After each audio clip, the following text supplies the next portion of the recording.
hands and try to shove someone else into the trash can in the center of the room. I made it down to the last 5 or 6 people, then I got out. I laid down next to Pepin. I was exhausted. I guess he shook me and I didn't respond. He finally hit me and I opened my eyes. Supposedly I blacked out. Pepin and the youth leader carried me outside. I started breathing really fast and they had to call 911. A fire truck and an ambulance showed up. When I finally started breathing properly, they had me go home with Mr. Italian. His last name makes me think of Italian food. He is Pepin's uncle, and of course Pepin tagged along. Me and Pepin watched Hitch, and then I went to bed. The next day the youth group went to a water world. I stayed with Pepin. Everyone was spread out. We went on the Pharaoh's Cave, a water slide, and journeyed to the center of the earth. 3 times. We went on the journey to the center of the earth again as our last ride. The ride is a slow water ride through a cave with a series of small rapids. While Pepin had his arm wrapped around me and I was leaning on him, his other hand was in mine.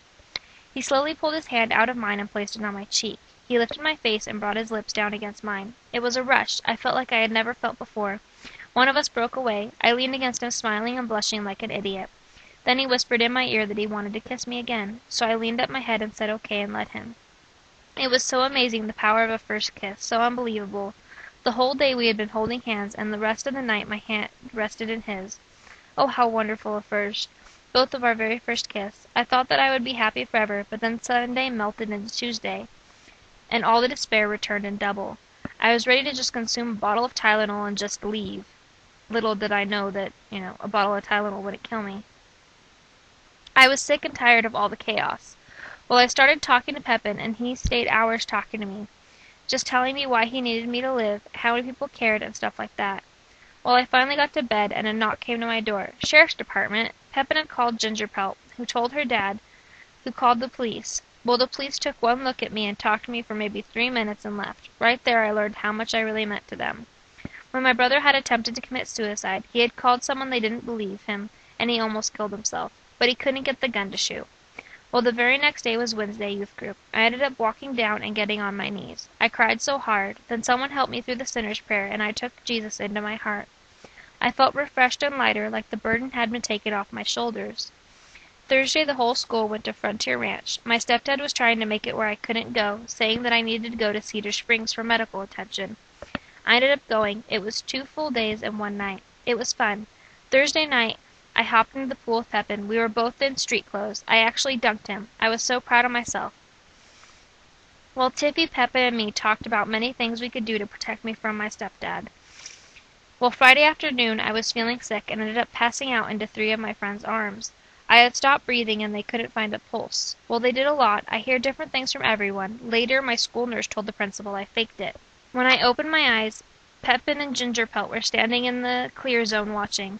They both looked scared, and Ginger Pelt appeared to be crying. It was amazing. I had many people crying for me, thinking I was dying. I had no idea how to react to it. I got hugged so many times that day. True friendship showed through. By some I am treated as if I am glass and about to break. When things like that happen, you get to think how much you really mean to those around you. Dear Pepin, I failed my math test. Yay! Fun! And now that I have decided not to give this to you, I shall be completely honest. Since that 1/4 of a hamburger at Frontier Ranch, I had eaten nothing till you brought me that donut on Sunday morning.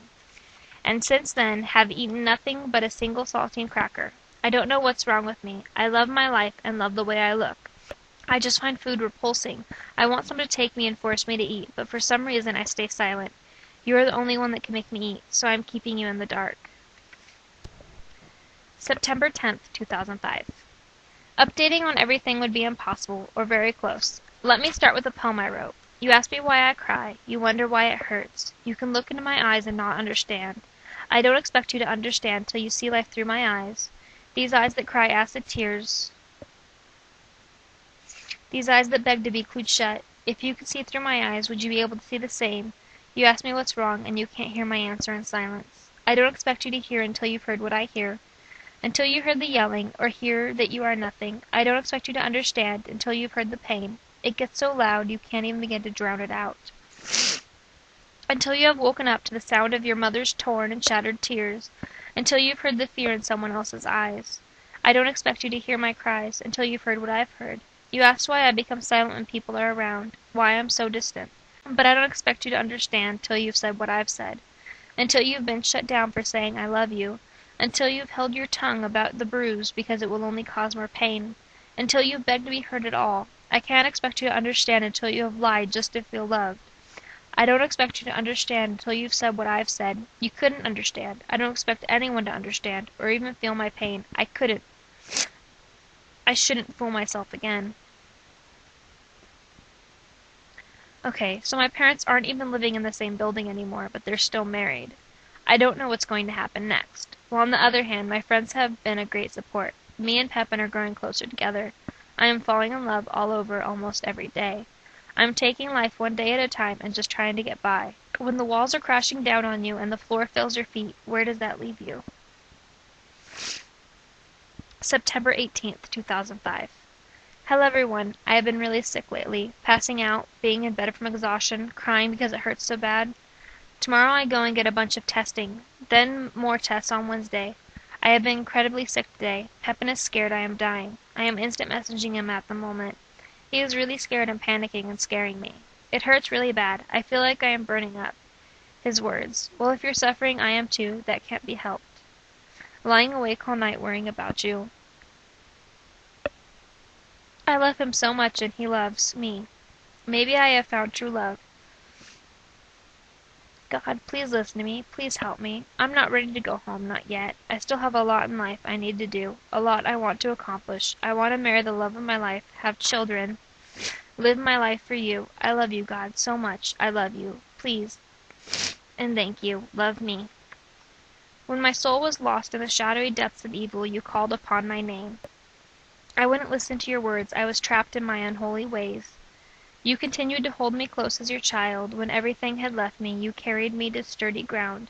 You have saved my soul, giving your life in return for mine. Your love has saved me for all eternity. God, you mean so much to me and my life. You brought me out of darkness when I didn't believe that there was any hope left. Oh God, you are more amazing than any earthly being. You are my Savior, my life. I leave in your hands. Mold me into what I need to be. Work through me, O Lord, and allow me to be a symbol of your holy light. I need you in my life every day. I am your daughter, your child, your friend. I love you. September 19th, 2005. I have been reaching out for prayer through small group and friends. At the moment, I am talking to someone over the internet, trying to convince them that life is worth living. I have been at suicide, at cutting, at burning, at candle wax. None of it helps. It seems like it does. Oh, how it seems like it does. But the pain and depression come back, and it comes back worse. It comes back so you'll do more. Then it will come back again, even worse, unbearable. But I found my way out. I turned my life around and dedicated my life to God and took Jesus into my life. I was finally happy again. I am still happy, even though I am sick and things look bad. I am happy. I know that God is looking out for me and protects me from all evil, and even if it is my time to go, then I love my God and trust Him. Of course, I don't want to go home just yet, but I know that where my heart is, I would be going home. I made Pepin promise me that if anything happened to me, he would finish this. I just sent the same message about suicide to a second person saying she wanted to shoot herself. If you are reading this and are ready to commit suicide, take the time to read this. There are many reasons why you shouldn't commit suicide. Here is one. Is life on earth so bad that you want to exchange it for eternity in hell? If you commit suicide, that is where you will end up, and I can promise you that no pain that you can endure on earth can prepare you for that. Second, God never turns his back on his children. You either fail to see his presence or turn your back on him. I have been at suicide before. My friends called the police and had them come out and talk to me because they were scared. I have cut and burned. Then I remembered God and I turned back to him. I haven't cut, burned, or thought about suicide since I decided that I loved God and that I was a good person that deserved the best life I could possibly get. Another reason, my older brother attempted suicide 4 times. 4 real times. You know what that does to a family and friends? Even if you want out, think of what it will do to those around you. Think of the pain they will go through with you gone. If you still want to commit suicide, why? Ask yourself why. You are better than that. You are much better than that. I don't know you, but I love you, and Jesus loves you. September 26th, 2005, 5:35 a.m. I sit here writing, wondering why. Why would anyone want to read this? Oh well, if you are, you must know the answer to that question. Well, I will write more later. Bye. October 2nd, 2005.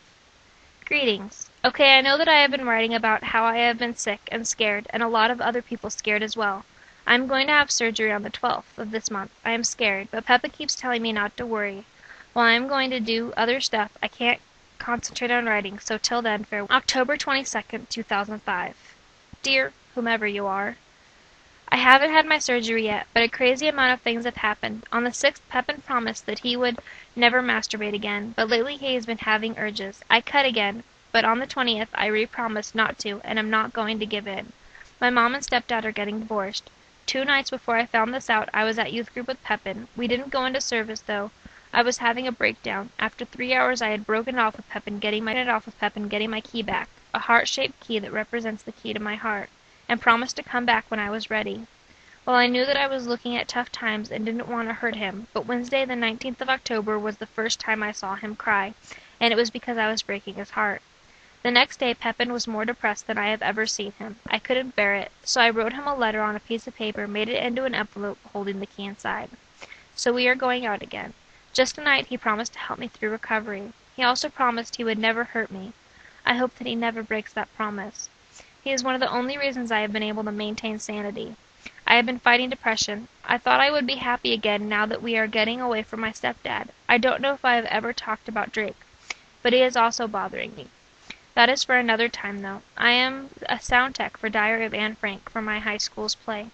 I should be playing the part of Dressel, but I gave it up because they had no one doing sound. The cast was a little upset at me because they didn't like the girl playing it and complained that I do a way better job. But I think it's for the best. I was looking forward to acting, but am happy with this. Opening show is Thursday, the 27th of October. We'll try and concentrate on good and update more often. October 25th, 2005. Continuing from earlier, I have found little joys in life that pull me through. Some of mine: candles, long hot showers, being held, having someone play with my hair, being kissed lightly on the cheek, listening to music and singing along quietly, and being rocked to sleep. Just small things that make me feel good. I love candles. They are peaceful and relaxing. I like buying the little 25-cent ones, all different scents. Bigger candles are fun too. I should really be packing to go to Britt's house. Maybe I'll go pack and then come write some more. Or maybe I'll be able to sleep. Or if my feet remain numb, I won't be getting up to pack. I haven't eaten since yesterday's lunch. Well, at least I haven't gotten sick lately. But how long can one go without eating? I know I can't go until my operation. Well, I better go pack. Love ya. October 26, 2005. Red ribbons flow from blue rivers. Pain comes in many forms. Some hurt more than others, but almost all leave scars. I don't know why. I can't even think straight. I should be happy. Me and my mom and brother and sister are moving away from him. I am going to be free. We won't have a lot of money, but we should be able to survive. I am not happy, though. On December 2nd, 5th, or 7th, I am going to have my surgery. The surgeon says it is going to be a difficult major surgery. I'm scared, but I guess I have the right to be. I want to be happy so much. I really want to be happy. But I really just want to cut again. There's an ecstasy in it that is heavenly, but it hurts afterwards, and the guilt is unbearable. I need to keep my promise. I have to. I want all my problems to go away, all the pain and hurt to disappear. Just cut out my heart with a dull knife, then feed it to me with my own hands. I don't think that can amount to the life I have lost. My once bright light has grown dim, and the blood that warms me runs cold like water sliding off of fingertips. I should cut myself to see if I can still bleed. Tie my noose. You cannot kill something that is dead. I believe that God is listening. I know He can hear my cries. His plan will work, but hopefully faster. I just hope I can walk out of all of this and smile again. Troubled is my tortured heart. I just want to scream and break things. I can escape to my imagination, though I can close my eyes and take myself somewhere else. One of my friends have told me that I can't live in fiction, but that reality was a necessity. Reality is cold and cruel. Fiction, you can go anywhere, do anything, be wherever you want. When I am grown and start my own family, all I wish is that my family is happy. I know that I can love, but I can't see how anyone can love me when I am so cold. I can say that I am emotionally tired. I am now wondering about Shakespeare's childhood. Some of his figurative language would show that his home growing up was possibly very depressing. I mean, suicide from eating hot burning coals?